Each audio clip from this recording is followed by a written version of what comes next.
pernah sampaikan soal pernyataan Al-Quran begini. Nanti kita bahas kapan-kapan. Ayat itu bunyinya begini: maka yuridul izzah falillahil izzatu jami'an. Siapa yang menginginkan kemuliaan,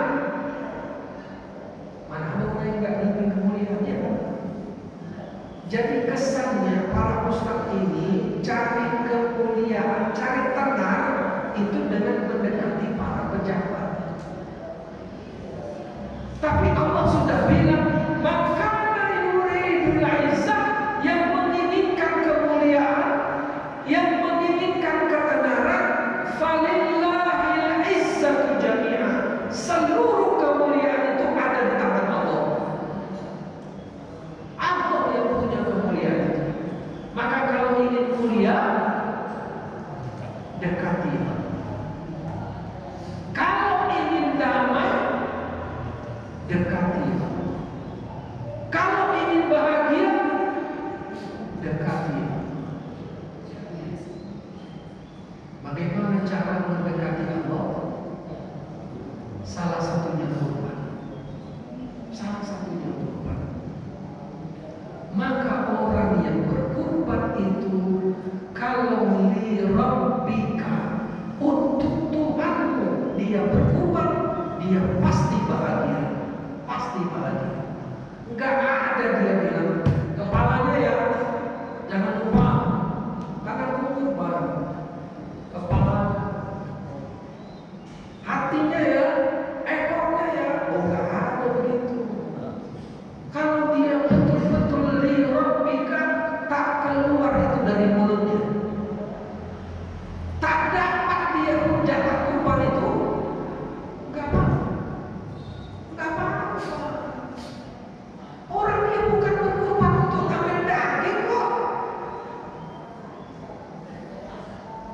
Dia berkurban justru karena sudah sering makan daging. Ngapain dia berharap kurban dari daging dari kurbannya? Kalau panitia ngasih, ini jatah bapak, diterima. Kalau panitia nggak kasih, marah dia. Enggak lah. Oh, di sini ada ajaran.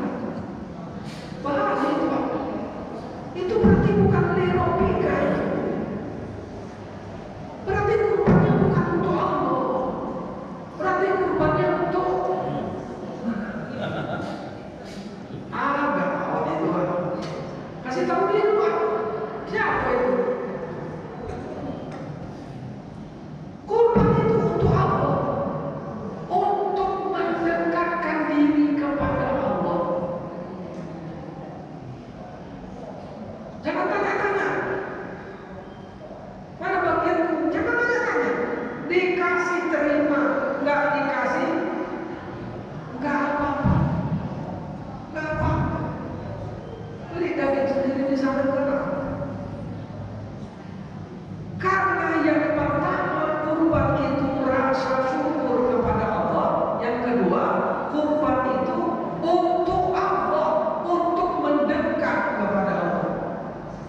Dan mendekat kepada Allah itu mahal itu. Gak semua orang bisa dekat kepada Allah. Karena Allah itu as-salam, sumber kebahagiaan, sumber kedamaian, sumber keselamatan. Maka yang berkurban untuk dekat kepada Allah, dia dapat itu. Tadi pertanyaan saya, kenapa mendekat kepada Allah? Karena selama ini kita menjauh dari Dia. Setiap kali kita berdosa, kita menjauh. Rumusnya begini, itu pengajian kita bulan lalu. Yang bersih akan didekatkan kepada yang bersih. Kalau kita sudah bersih, nanti kita akan mendekat kepada Zat yang Maha Bersih. Kalau kita sudah suci, nanti kita akan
begitu, kita tahu nggak bahwa kita hari ini dekat apa jauh dari Allah? Tahu.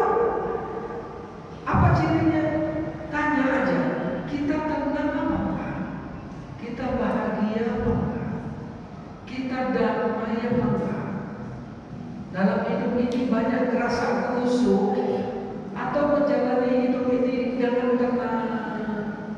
Yang mana? Banyakan senyum apa merepet? Nah itulah tandanya. Itulah tandanya. Apa pula jauh-jauh cari tanda? Maka kita tahu kalau kita sedang berdosa. Tahu kita. Kita juga tahu kalau kita sedang bersih. Yang nggak boleh itu sok bersih. Nah itu yang nggak boleh.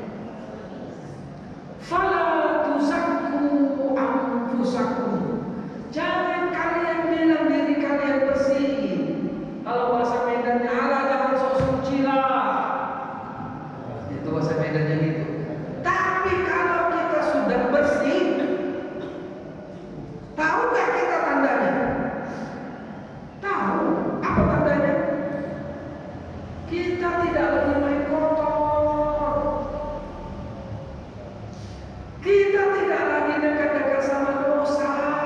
Itu tandanya kita sudah bersih. Biar gampang sekali. Jadi kalau masih suka main kotor, proyeknya masih nggak jelas, itu artinya masih kotor. Kalau juga belum bisa jujur, masih suka bohong, masih kotor itu. Maka saya pernah tanya begini, kenapa negara ini kok belum bangkit? Ya wajar lah, 10 tahun dikerjai sama orang kotor dia, sama pembohong. Habis negara kita ini. Bangkitnya pelan-pelan lah, ada bisa cepat-cepat. Karena itu diperlukan orang bersih untuk membersihkan. Tak ada orang kotor yang bisa membersihkan. Orang kotor itu hanya motorin aja. Orang kotor itu kalau dia tidak menambahi kotor, paling tidak dia mendiamkan yang kotor. Jadi kalau ada pemimpin, staf-stafnya main kotor, korupsi, dia diamkan. Nanti satu saat itu jadi senjata bagi dia. Kau ya, aku tahu permainan kotormu. Itu pemimpin paling kotor. Paling jahat pemimpin seperti itu. Jangan tanya siapa namanya. Nggak boleh. Orang bersih itu dia tidak risih kalau dikritik. Nggak risih. Orang bersih itu siap diberikan masukan. Orang bersih itu siap kalau ditanya, kemana uangnya? Siap dia kalau ditanya. Dia bisa jelaskan kenapa. Karena orang bersih itu tidak mau sembunyi-sembunyi. Orang bersih itu tidak mau main kotor. Orang bersih itu tidak lagi mau terlibat sama maksiat. Beruntung kita sudah mulai nampak